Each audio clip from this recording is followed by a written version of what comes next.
In a world where information seems to travel at the speed of light and traffic at a snail's pace, where the agenda of those at the helm doesn't always reflect the pressures on the streets, where the rubber hits the road, where there's queue of issues needing to be interrogated in the name of speaking truth to power. Welcome to a place at the table, where we set the agenda, table the issues that matter to you, and invite you to take a seat at the table.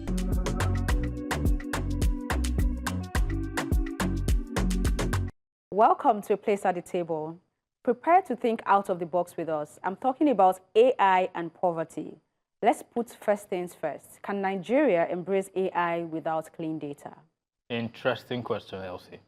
I expect the answer to that to be a big no. Think out of the box with me on this one. I'll be proposing a framework for formally recognizing black tax in Nigeria. Let's go there, Yinka. I too am tabling a homegrown vision for nation building.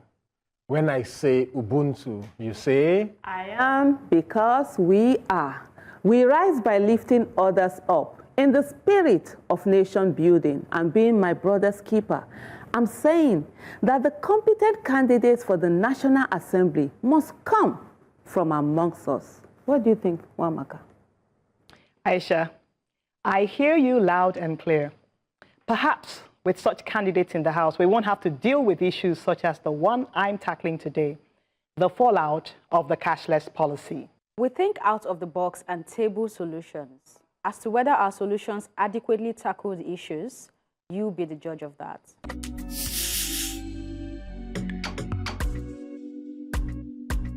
During the celebration of President Tinubu's 2 years in office, ministers, SSAs, and cabinet members granted multiple interviews to highlight the seeming progress of the administration. However, one which stood out and has caused a lot of conversation among digital enthusiasts is the interview granted by the Minister of Humanitarian Affairs and Poverty Reduction. He said the FG used AI to identify poor Nigerians, particularly those residing in urban slums. According to him, the urban slums were identified via satellite imaging, and with the help of telco base stations, phone numbers were obtained and used to retrieve their financial details, which were then fed to the AI to identify the poor. So here are some questions that come to mind. Do we have the right data infrastructure? How clean, complete, and current is the data from NIBS, NIMSI, and telcos? Many Nigerians are still unbanked. Some share SIM cards, many spend in cash. Now, what about consent and privacy? Are Nigerians giving informed consent to use their financial and mobile data this way? Who is protecting citizens from surveillance and data abuse? You can't fix poverty by violating privacy. Now, do we trust the government with AI? Yes, innovation is good, but will an AI model matter if social welfare programs are broken and corrupt? We don't need AI to tell us people are hungry. We need systems that actually fit them. Yes, AI can help analyze poverty patterns more efficiently. However, this move should not distract from fixing the real human and policy gaps in Nigeria's welfare system. Nigeria's data system is unreliable at best. With inaccurate records, inconsistent data collection, and gaps in crucial demographic information, our data infrastructure is ill-prepared for the complex algorithm that power AI systems. This makes any AI-driven decision-making not only flawed, but potentially harmful. As the world races towards an AI-driven future, Nigeria must tread cautiously regarding applying artificial intelligence. While AI has undeniable potential, mindlessly following global trends without considering our unique challenges is a recipe for disaster. Let's not slap AI on top of a broken infrastructure and expect magic. But I am wondering, why can't we use that sense, the satellite imagery and AI to catch Boko Haram? Sorry. If we're so advanced, you know, this is just very interesting. Suddenly, we're very advanced, and like That's you said, a technical issue. And then we even have them showing up on social media, flaunting. The terrorists are flaunting them, so they're putting out videos. So this AI and whatever should be able to help us track them. I think for me, the main thing is the fact that this is someone that is not even known. So if he was actually solving the problem of the people, because policies are people-centric, right? They are about solving problems and giving people solutions. If he was that, he would have been like his household name by now, whereby a lot of people are getting something. I don't know anyone that would say they've received anything. And I don't know whether anyone here on this table. And so constantly we hear this conditional and don't cash forget the thing they are transfer. receiving is 75,000 naira for 1 year. But you never see anyone who, they are the only ones who seem to know these people. And then, yes, you're inundated with problems from people who are seeking one thing or the other. I think what we have here, so when you, at the beginning of your advocacy, where you talked about celebration, the only people who were celebrating were people who were with them, not Nigerians on the streets, you know. They weren't celebrating anything. So as far as I'm concerned, it's an illegitimate administration. Even when I was called to come and discuss the 2 years, I'd say I cannot legitimize an illegitimacy. So I pass on this. I want to essentially talk more on the legal aspect of this conversation, especially when you mentioned consent, because it's one of the issues that, or the sections in the Nigerian Data Protection Act. And because there are exceptions to it, so you have the consent falls on the exception that says, okay, you can get my data and use my data under 2 categories or 4 categories actually, but the 2 that I can remember just now are vital interest and public interest. But the question then is, what is vital interest? So for example, why are you mining my data over my head in a place just because you find that I either work or live there? And so you're mining my data and then using my data to do something that I did not consent to. Because I could be coming here 9 to 5 every day and then just happen to be that you use AI to mine my data and use the satellite, whatever the imaging that they use to then take and classify me as a poor person or as an okay person. And no, on less privilege. Okay. And so begin to send me 20,000 that is unsolicited. So at whose interest? Who determines what vital interest is? In as much as the Act says that vital interest is to me, that the information is being mined without my consent, or it is also to another person. So it takes away it is more like the microcosm of the public interest.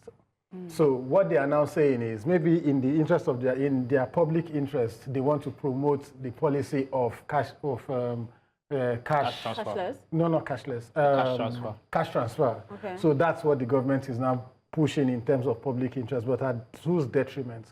So when they talk about this, they also need to understand that people can be caught somewhere, and just the same way you can't just go and bomb an area because you see there are terrorists there. You've got to have rules of engagement.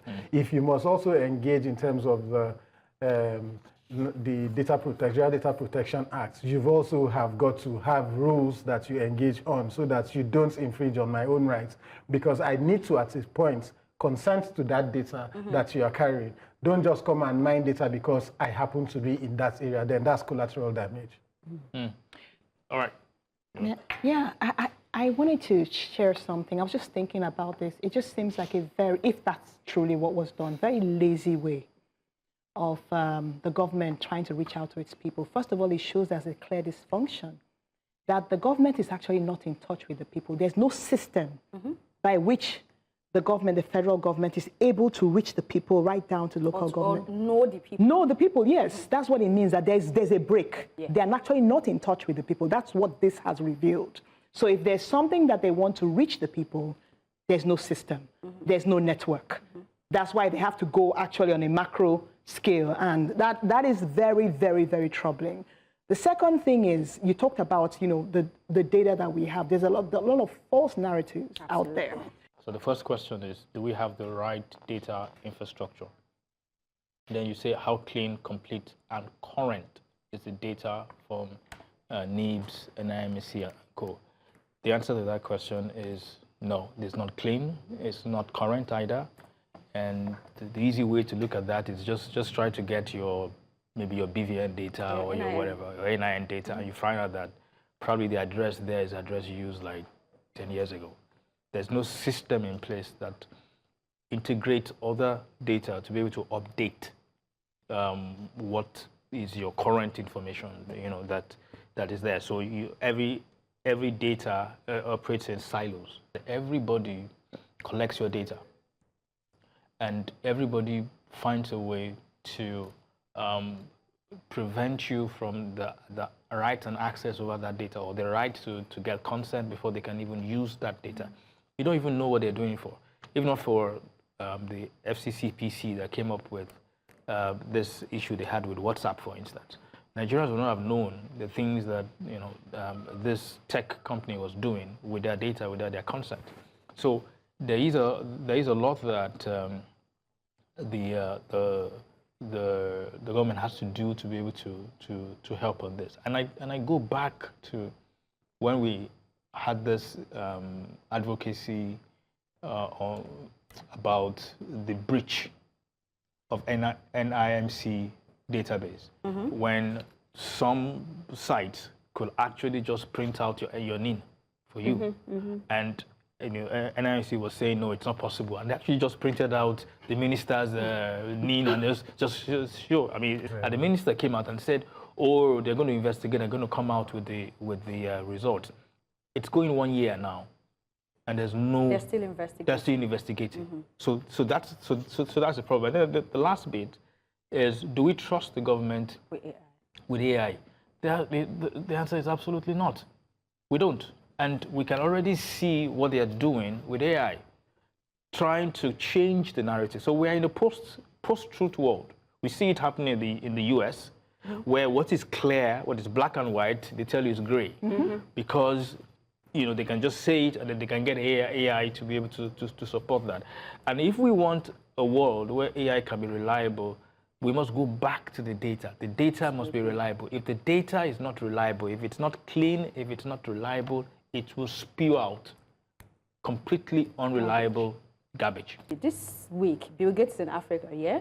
And he's marked a certain amount of billions of dollars that would go into countries. I saw Nigeria there, I saw 2 other countries, and of course to focus on our health sector and education.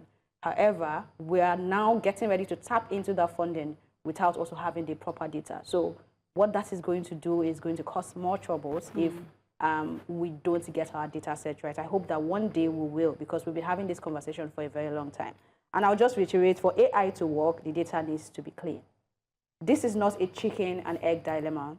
We must lay right foundations, or else everything we build will end up being compromised. That's if we're building anything, though. I like it when we speak of laying right foundations. While we're at it, let's rethink black tax in Nigeria.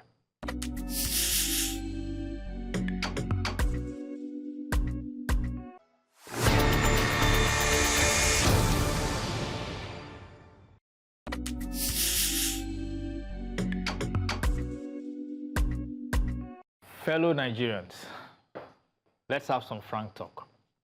I'm here today not as a finance expert, but as somebody like you who understands the intricate dance between our aspirations and our reality. Many of us are intimately familiar with the term black tax, but if you do not know, it refers to the unspoken, often significant financial contributions we make to extended family and friends.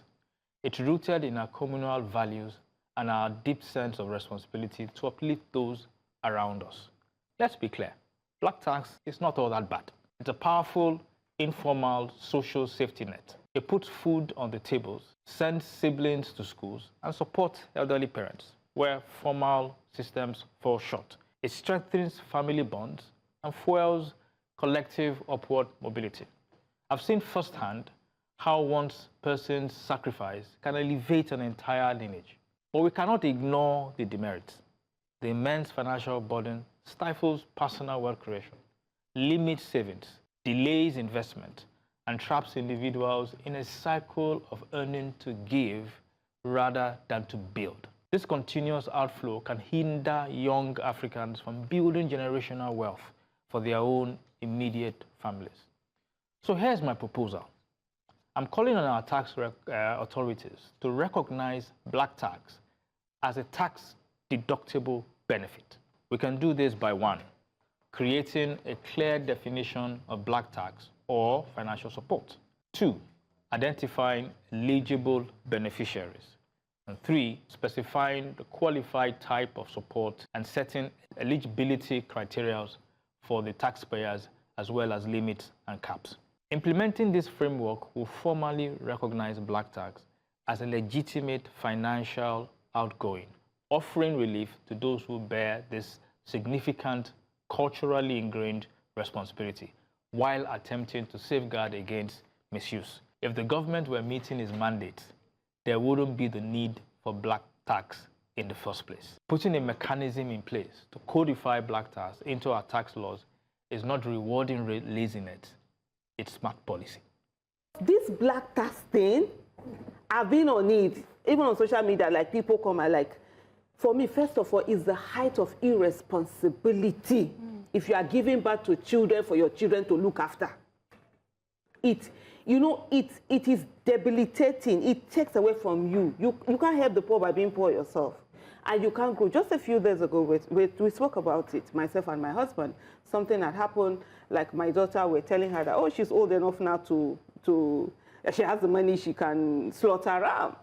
And within like 10 minutes after I just said it to her, Papa, she has sent him money. She said, okay, she doesn't have time to go and do it. She has sent him the money. I'm like, hey, in her own case, you can't. Because you have, and we're saying that if she was the kind of child that had like 5 other siblings that she was looking after, that she was paying their school fees, she can't make those decisions like that. You're held back. It holds you back. I'm a first child. I grew up being told that I was responsible for 6 other people. I didn't give birth to them. I have only 2 children, and it was deliberate. And I know sometimes my parents were like angry. Why are you having only 2 kids? Because none in my family, anybody had decided. Myself and my husband were like, we wanted only 2 kids. And I would say to my mom, you gave birth to children for me. It is, there were times that I felt like dying. I'm like, is it a crime to be a first child? People just see it and like, you're helping, you're giving. Because you've been conditioned to constantly give. You don't spend. I spend a lot of money, and I can tell you I don't spend it on myself. I will buy first class, a business class for someone that has a problem, that needs to be on something, medical, this thing to go. But when it comes to myself, I won't buy it. My husband sometimes is angry with me. It's like, you're spending money on people, but you never spend. Little this thing, I will count that pound. I'm like, okay, I would rather drag the suitcase and go and do this instead of me to just pay this. But meanwhile, you're paying how many $1,000s for someone's school fees? You're paying this medical, this. You're carrying someone to another country for medical, this thing. Because you've been told that you can't, you have to sacrifice. And people see that, oh, it's they are praying for, look, let me tell you. I get to a place that when you're praying, I'm like, please don't pray. In my mind, I'm like, it's because of what I've given. I don't feel it. You know, when they call you and they tell you, you're such a good this, you're such a good that, I'm like, it's because of this burden. It's a burden. And then when some kids say, oh, they don't owe their parents, or people will be attacking, it comes from a place. They're not saying that you should not give birth to children and expecting that they have to be your, what's this thing called, pension, retirement plan. Yeah. You see someone who begs you to help them get the wife out for the first child, right? From the hospital bill. Second child, they did the same thing.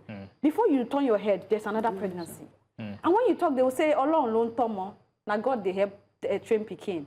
On top of that, na the God they train pikin, they will still come and ask you for money. And if you don't give, you are the bad person. They don't know if you have bills or whatnot. So I just hope that at some point, family planning will be something that people see as something regular. Yes, go into the world and multiply it. Not say you should give birth to the one that you cannot take care of, because that's the one they quote. They forget the one in Proverbs that says, if you cannot take care of your home, you are worse than an infidel. They didn't hear that one. But yes, I'm a stubborn person. If I don't have, there's nothing you can do about it. Like, I have to take care of myself first before I think of your own problem, right? Because I did not start the problem. But yes, that's like a safety net. Yeah, it Africa, is. But I agree with you that it has to now be considered in the tax that we pay. Code, yeah.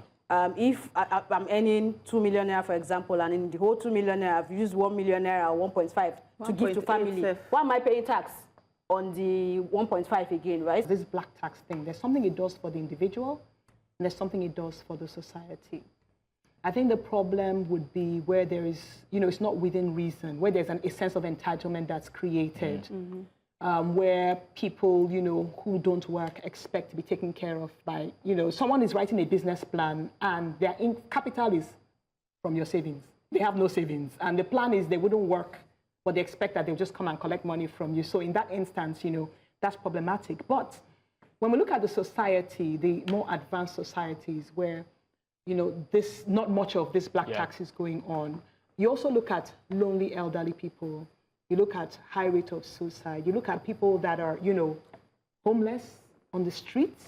So I feel like there's a balance, that there's something good, even though it's painful, about taking care of your siblings. But then on the other hand, there's a responsibility, like you said, of the parents to say, okay, look, we're not going to have like 10 children, Maybe there, for some reason, we've fallen on hard times, there's difficulty. And so if that's the case, support, help, because as a family, you rise. And when we're building personal wealth, the question is, for what? I know it might be controversial, but if you are wealthy and the people around you are not, especially your family, then what is the point? So I'm thinking that, there's a balance. Okay, so interesting, very, very interesting advocacy, Yinka. I used to look at my fingers, and I would say, I have 5 fingers, and God did not make them equal. And the only reason I don't bother too much about black taxes is that, as a human being, is that I have come to realize that when God created all of us, He gave us capacities which are bigger or which differ from other people's capacities. And so if He has placed you in a certain environment or a place where you have the capacity of shoulders are broad enough, to be able to carry and shoulder certain responsibilities, that's my own personal opinion. I shouldn't then complain, because as fingers are not equal, there are people who are weaker, there are people who are stronger, so there are things that I can face, other people cannot face them. And so that's why I don't really bother about black taxes. And black taxes are really not limited to family members. No, they're not. You have friends. When these APC people came, that's when the reality of black taxes, increased in Nigeria. You hear a classmate of yours who has never had financial problem, call you. When Buhari came, the number, we are now used to it, to be honest. It was a different thing entirely, where you see your friends, your classmates, people you went to school with, your peers, just call you, I beg, my children. And this is someone who has never yet got a job, who has never called you to say, oh, I need this, I need that. They're calling you at that moment. So you cannot even say no. Black taxes are a social safety net, like you rightly said it. And they make a world of difference. And if government says that we are its property, citizens of every country are the property of the government. So the government ought to look after them. That's why if you commit murder, the government will prosecute you. If you commit a crime, the government prosecutes you. But why is it that it's so difficult for government to exercise the right of the property to protect and provide a duty of care on that property when it comes to the welfare of those properties? Put this inside the tax reform bill so that before they finally sign and please don't have more children than you can take care of. We're begging you, please. Okay. It only makes sense that where citizens are subsidizing welfare, these same citizens ought to be given some incentive. I beg. Yinka, perhaps the incentive you speak of can be found in the philosophy that we rise by lifting others up.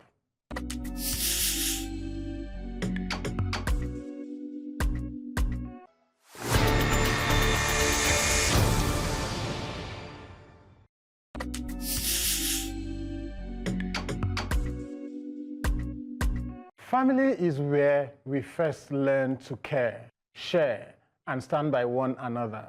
It's where we realize that we are stronger together. These same values, love, support, and cooperation, form the foundation of any strong and united nation.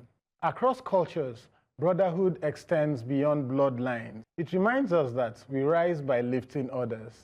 In a world that often promotes competition, true strength lies in helping each other grow.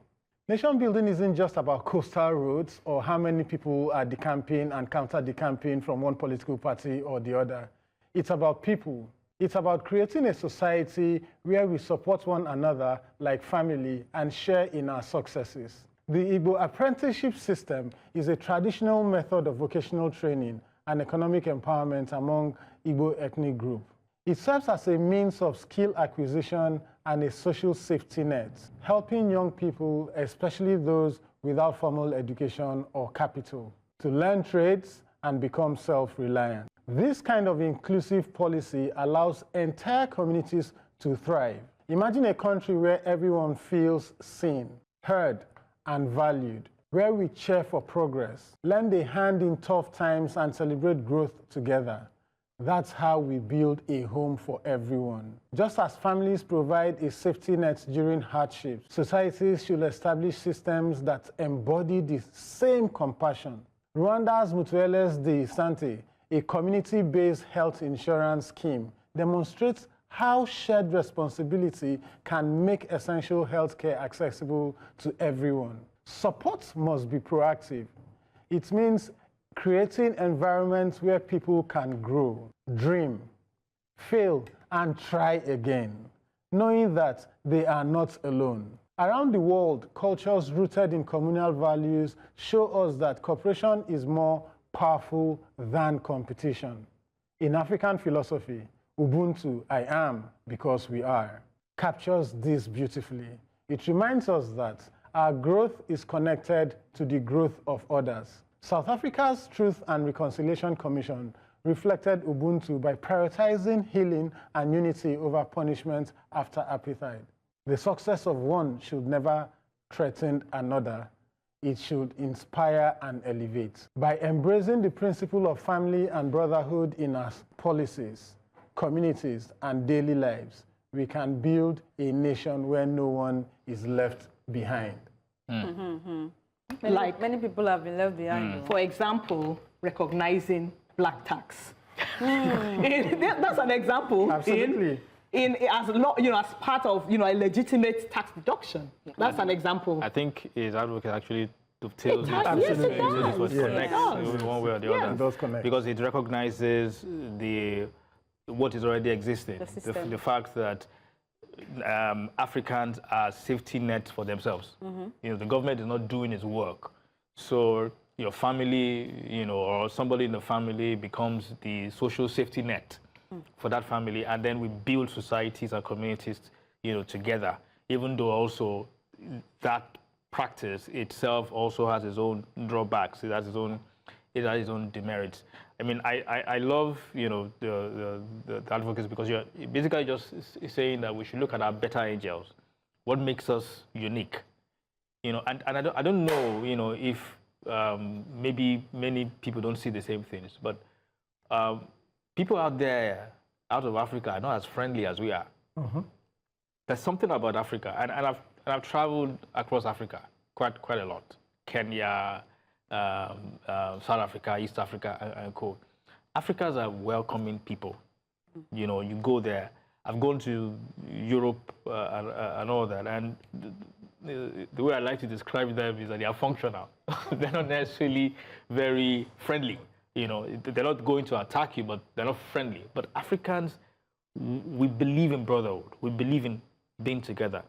Unfortunately, you don't see that brotherhood reflected in several aspects of things that grow our economy. Trade, for instance, we spoke about it last week. We do the least amount of trade amongst ourselves. We don't trade amongst ourselves.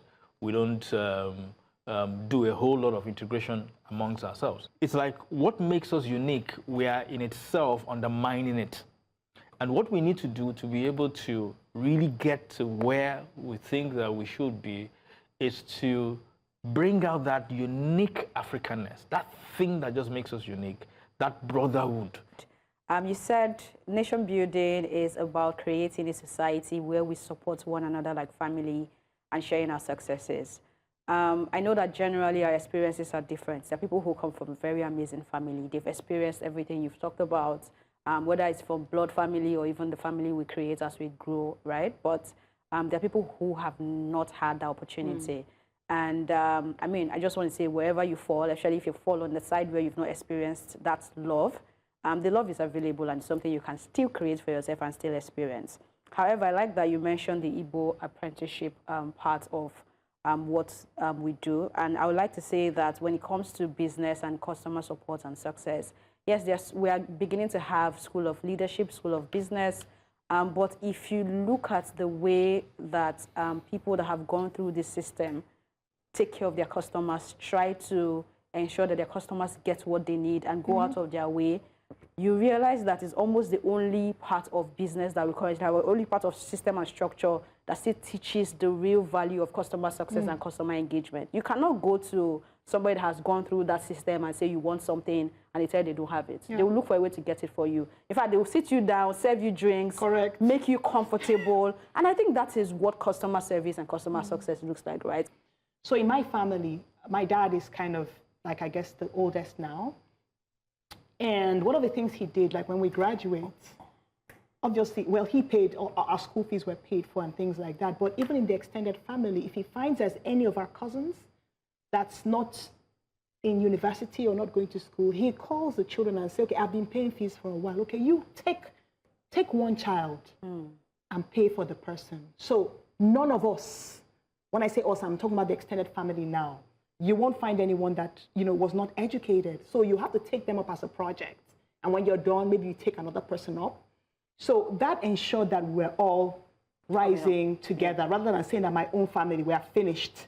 But that intentionality and leadership, so I'm now trying to do that with my children. I mean, they're not at the point where they're all earning, but trying to make sure that the elder ones, to some extent, are thinking about their younger ones. Not, like you had mentioned, not that they should be responsible for them, but understand that when you get money, it's not just for yourself. You're not self-centered, but you have to support the people around you, your siblings, so that no one ever feels like they're alone. And that requires an intentionality. If not, people become so selfish. And it's difficult to change it after, because once you get money, you'll use it up and use it for yourself. And it doesn't bring you that additional satisfaction. And there's someone else who is supposed to be like your blood, your blood relative who is suffering. They can even plan your kidnap and In as much as family, it's a good thing to help. Yes. But the issue for where I always take it, when it becomes too much, and it always becomes too much. Except you've not been helping, there are people that for the last 3 decades, they have been coming to you, they come to you, and their children are still coming to you. That's not helping. And you see some of them, they will deprive their own families, immediate families, their own children. They won't do it for them because they have been conditioned that they must help, and they do it outside. And we've gotten to a place whereby government is not held accountable. Because why do people need help?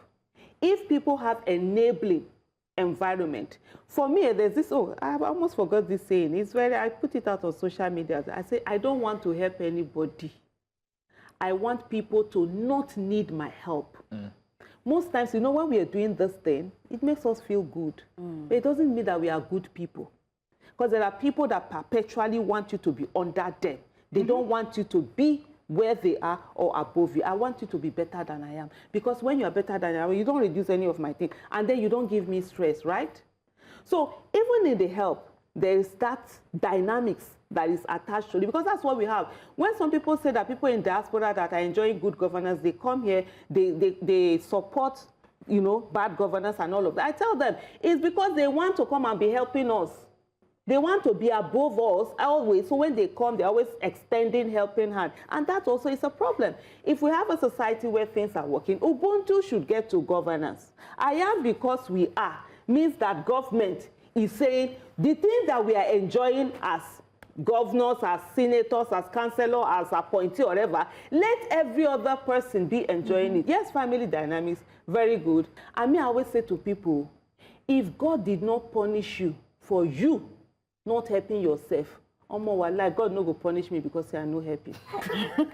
Okay, I like that one. We are all in it together. And again, united we stand. Absolutely. Say it louder for those at the back, Matt. After all, this is why we speak out, so that others can hear and unite for our common good.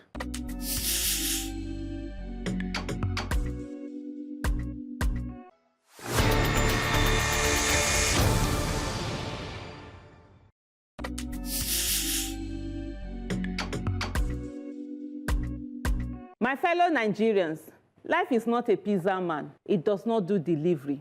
You have to go out and get what you want. In Nigeria, we've been waiting for life to deliver good governance to us while we do nothing to get one.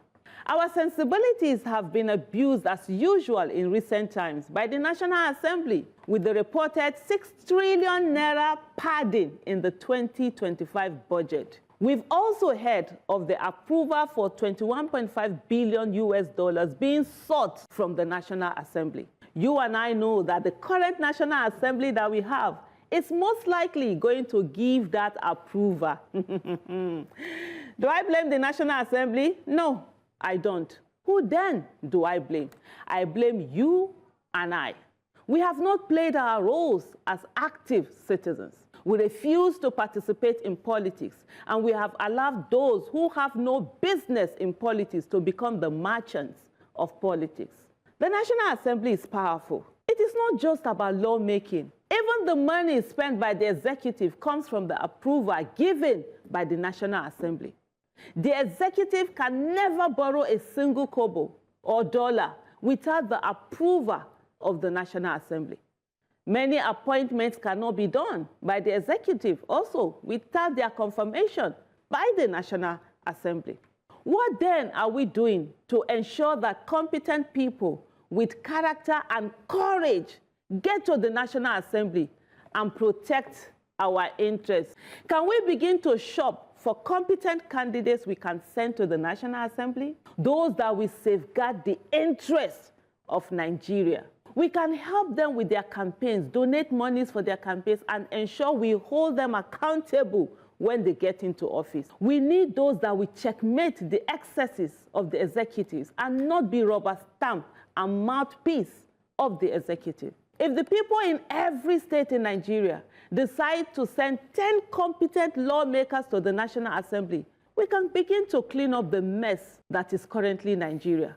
My fellow citizens, are we ready to do this? Chinua Achebe said that the biggest challenge we have in Africa is a crisis of leadership. So while I agree that the people, I agree with you. It's the people that make up INEC, but at the end of the day, you can isolate it from the leadership.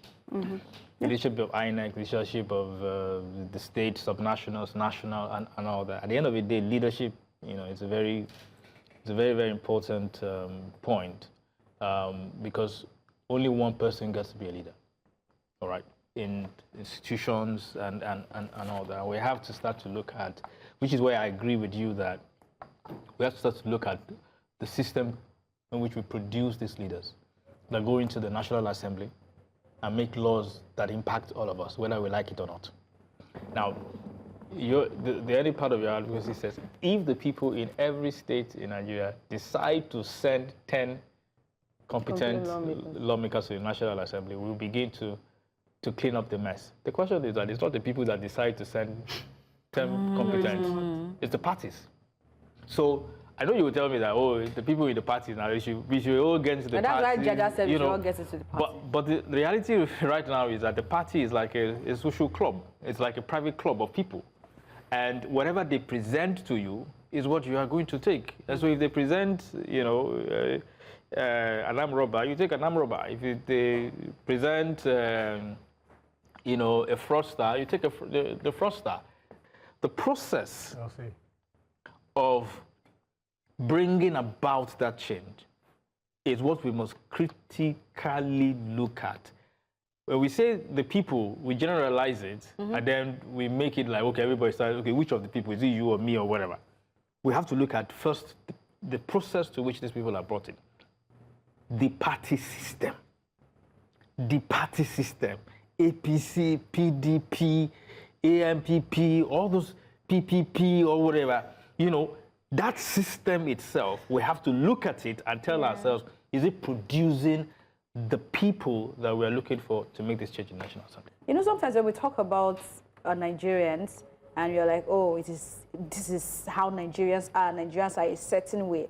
I say Nigerians are how they are because of the system they find themselves in. Nigerians are not the worst people on earth. Human beings always need guidance and leadership. It is psychologically proven. We don't all have the same IQ. We don't all have the same capabilities, which is why it is important to have that conversation in terms of processes and all whatnot, right? But unfortunately, I know when I speak now, our producer will probably say I'm being pessimistic, but for the past 2 years, I keep saying this thing. It feels like, yes, we know that things were bad, but we have descended to a case of worse. Like, you can see this thing is wrong. Like, it is wrong, but nobody's calling it out. Everybody, let's let them, they're already in government. Even the governments are now endorsing things that you should wonder, why is it happening? Ask questions, investigate them. You talked about an investigation that's still going on now for 1 year. We don't know what is happening yet, right? A lot. If we want to do a whole episode to list investigations that are ongoing, one episode will not be enough. There are so many things happening. Nobody's holding anyone accountable. It's like if you are friends with the government or you move from one party to the other, you are forgiven. Everything is fine. It has gotten to an all-time high case of anyhowness. We've been saying things are anyhow, but it is now at that point. So personally, before now, I don't even see myself in politics. Not to talk of now. The chaos is a lot. Nothing good comes easy. That's number one. The conversation, the tone of our conversation makes me feel helpless. And I actually don't like engaging in conversations that make me feel helpless. We're not victims. And we've got to recognize that we are not victims. Whatever is happening to us is because we've allowed it to happen to us. We're in a deep hole, but it doesn't mean there's no way out. So, for example, Aisha has brought up an advocacy and has said this is what we can do because the how is critical. Otherwise, there's no point having these conversations. We just sit down, we talk, navel gaze, and then we all go out. So, I think we can start by holding House of Rep members accountable for their decisions or non-decisions. So sorry to cut you, right? I love action steps, even at work, right? So I'm going to give you action steps. Let's take all these things. There is a current ongoing trending case on street lights and the amounts that has been padded in by, I don't know now if it's the Senate or the House, all of them, Sha. How do we practically start from that? If I walk into the office of I don't go there, but if I walk into the office of my senator, he will stand up. If I walk into the office of my House of Reps member, he will stand up. They are trying to cut me to be their friends because of the way that I have put myself, you know, not because I have money or I have political clout or people following me, but you know that you can't try nonsense where this young man is. He will call you out. So that is the kind of mentality that I have. But I don't know why this younger generation of people, because some of us are already tired. I don't have the kind of bandwidth that Aisha has that I will consistently call out government and all that. Some of us are already getting tired. So if you're already tired, why are you looking for younger people? No, it's their turn. Let me not come. If you stay on the message, they can find it, but they will know that there's this, people are watching, and that's what we need Nigerians to do. So the first thing that I'm going to say is that people don't take responsibility. So when you talk about the fact, you say there's a process, and the process, they're not working. Parties will bring candidates. What responsibility are we taking as citizens to say, this party, if you don't bring in the right candidate, we will not vote for you irrespective? We don't do that. Most times Nigerians will say, oh, people will not vote for any other party if it's not certain well-known parties. I tell them, forget Nigerians. You and I, what is it that we are doing? And the reason why people are not doing this is because everything in life is about incentive. First of all, the citizens are not going to hold government accountable. The issue of the 220-something million being budgeted for one street light, no, it's not something that people are really taking on. It's something to joke about, to make fun and laugh over it, right? Why? At the end of the day, that person knows that when he has problem, he will call every one of you here. It's because we don't have enough time. I have a standard message now that I send to people. Even the first time I shared with my sister, she was like, she was asking me, have you got into this? I said, yes. I said to them, no, you have to go and hold your lawmakers, your elected officials accountable because they are spending your money, meanwhile you're begging for money. But what we do is that we simply say, oh, we are helpless, we stay at home, we don't come out to vote, we don't do anything. The how you talked about, from us from every day, from the state, is to decide that, yes, first of all, we must stop this thing that we do where we say candidates are the ones that are going to bring monies for their election. Nigerians will give money for everything. Somebody just come out today and say they want to do GoFundMe for something that is not serious. They will raise money. But when it comes to election, they won't. So what then now happens is that people who have stolen our commonwealth, right, continue to perpetuate themselves or their stooges. They will send them in. And the people who send them in are the people they're going to work for. For fellow citizens, we are in this together for better if we act, and for worse if we continue to form spectators. We do. Tell them, Aisha, life is not a pizza man after all, and there's a price for failing to do the right thing.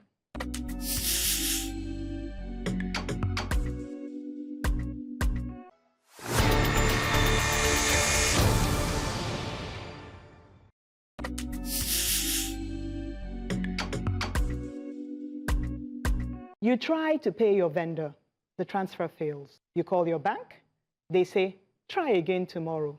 Meanwhile, ATMs are empty. POS agents charge you as much as 5% just to access your money. How do you run an honest business like this? How do you survive?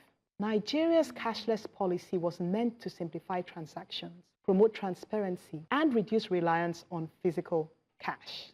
Yet, for millions of Nigerians, it has become a daily struggle. Bank ATMs frequently stand idle, their cash slots empty. Digital transfers fail without warning. POS operators exploit the system, charging 3 to 5% for cash withdrawals. Even more troubling, reports suggest that some bank officials and filling station staff illegally sell cash to these operators, violating Section 21 of the CBN Act 2007. The core issue is clear. A cashless policy cannot function if the bank's digital networks are unreliable. Interestingly, the POS digital networks always seem to work. The Central Bank of Nigeria must act decisively, enforce sanctions on non-performing banks, invest in resilient digital infrastructure, and prosecute the illegal trade of Naira notes. Until these issues are addressed, the cashless policy remains a noble idea trapped in a broken system. For the policy to succeed, the Central Bank of Nigeria must enforce strict compliance on digital infrastructure uptime. 2, penalize banks that fail to provide reliable services, and prosecute illegal cash trading activities aggressively. Without these corrective measures, the cashless policy risks becoming a failed experiment, widening inequality and driving honest businesses into informal, unregulated spaces. Nigerians deserve better. We are not the problem. The system is. Yes, I deserve better. I don't understand why I'm buying my money. Yes. I'd love to hear. I don't understand. Elsie's, yeah, I'd love to hear your opinion first. You said 3 things. The part where you said invest in resilient digital infrastructure, I'd like to say first, because they say where you see the good one, you shall admit. Nigeria has, when it comes to banking, we have one of the forward best digital infrastructure globally, not just in Africa, right? In Africa, we are #1. In the world, I think we're #5 now. We're 3 at some point. So I don't know if it's late last year or early this year, a circular was passed by CBN. Of course, the CBN mandated the banks, they must ensure sufficient cash in available ATMs and over their counter, and of course, failure to meet this fines. And they followed up on the 15th of January, I think they fined 9 banks, even though we thought that the money was not strong enough to move them, but they were fined and they had to pay their fine, right? But since then, I don't think we've heard anything. It's been really silent. So the policy is there, enforcement has always been the issue. But I mean, I'm saying, first, yes, we have great infrastructure, there are policies, but implementation needs to be hands-on. And we also have to help the government to be able to implement, because if we don't report them, they don't know what's going on. I would like to challenge the great infrastructure thing because I've always said what you have said. Okay. But you know, the proof is the result. In other words, if I go to get money or transfer money and the money doesn't go through, I don't care what you have in the back end. The point is, it is not delivering the results that it's there for. However, these new, the POS operators, their service is always working. Yes. That is why I'm telling you that we have the infrastructure. So there is a deliberate sabotage. I didn't want to go there. There's a reason the infrastructure didn't get to where it is today overnight. It got built out of chaos and disruption. And one of the opportunities, which was a problem at that time, but actually was an opportunity, which came with this Naira currency conversion thing. Yes. It created the opportunity to increase the capacity. Because then what it showed us was that the installed capacity was not sufficient to take the volume of transactions that came in. So what happened was that the banks that you are complaining about, because you're not really complaining about fintechs and all that, because they're working. The banks... No, the POS now, they are the fintechs. Everybody... They are the fintechs, Yeah, so I am complaining about them. So, you know, so essentially what happened really was that the banks didn't have the capacity to be able to sustain the kind of volume of transactions, which was what led to the failures that you saw all those times. And then it created the opportunity for fintech to now come in and show that, yes, we have the capacity, but all the capacity is riding on the infrastructure. So infrastructure is there, really. The capacity to be able to manage is what we're talking about. And you see, on top of this thing, is one thing that we have to realize. Nigerians like convenience. Yep. Nigerians like convenience. And what is driving a lot of these things is because we don't really want to be inconvenient.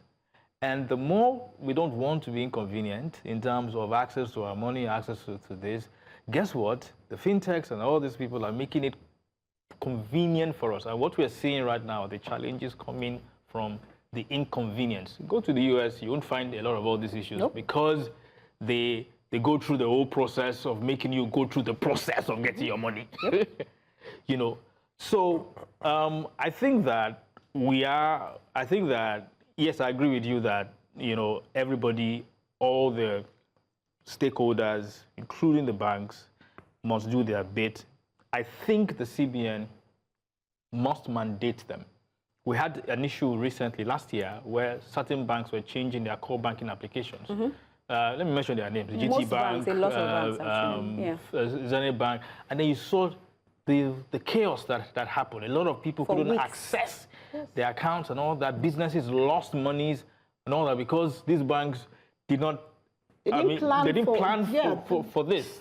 And one of the things I said was that the CBN should have put a process in place when, before banks do that, they must go to the CBN and be able to show that, one, that, okay, this is the program that we have for this kind of conversion and that we can do it seamlessly. While you were speaking, what I wrote was, when last did I use ATM?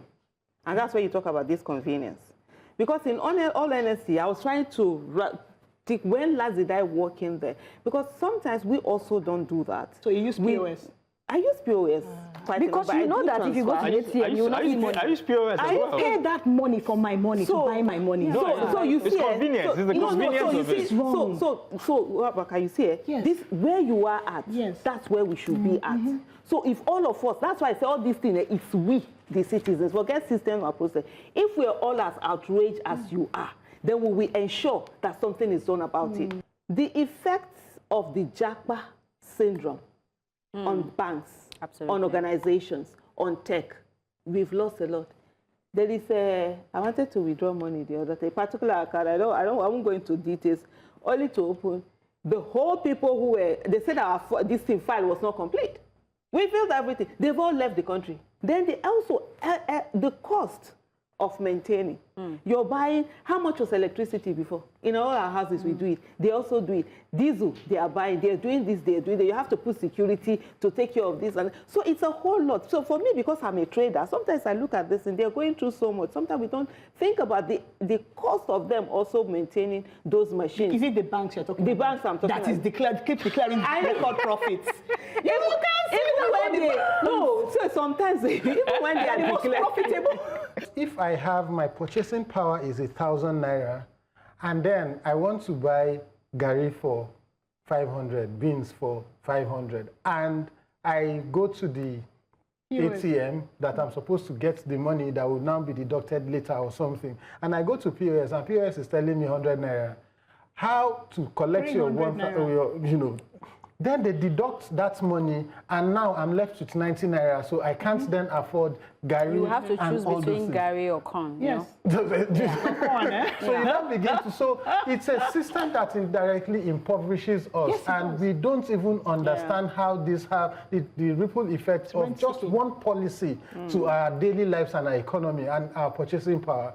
So I think that instead of EFCC chairman sitting down and granting interviews and saying whose image were doctored to spray, why they were spraying money, and the ones go after the banks that are deliberately not putting cash in their ATM machine. Have you also noticed that the same way you see black markets, people selling black market beside filling station, is the same way you see ATM people sitting down by POS people sitting down beside ATM because they know that you are here, coming here to get money, but there's no money. The money is with me.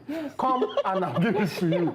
And then you go there truly with a frowning face and all that, come back and then meet them. You will still give them and buy that money from them, buying your own money with your own money. It's ridiculous. It's not about playing the blame game, right? But about engaging to make a difference. And that's what we're trying to do here. It's about occupying the office of the citizen and taking your place at the table. Join us again, same channel, same time, next week, and let's be the change that we'll need. Till then, it's goodbye from us all. Bye. Okila. Say what, Arana.